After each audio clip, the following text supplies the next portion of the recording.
27 octobre 2002, au Togo. L'opposition avait boycotté les élections législatives au motif d'une irrégularité constatée dans l'organisation.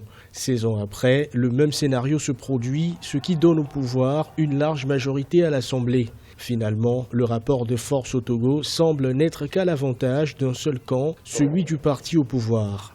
On note l'absence d'une stratégie gagnante, même dans les rangs de ces militants. On mentionne aussi le confort financier plutôt limité dont dispose l'opposition togolaise.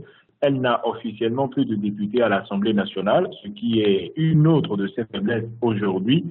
Au fil des années, l'opposition togolaise a connu des périodes de mutation profonde avec son lot d'avantages ou d'inconvénients. C'est le cas par exemple du divorce qui a été prononcé avec l'union des forces de changement de Gilles Chryss-Olympio qui s'est rallié au pouvoir. La formation d'une coalition composée de 14 partis de l'opposition reste par contre un fait majeur qui s'est produit dans la classe politique togolaise.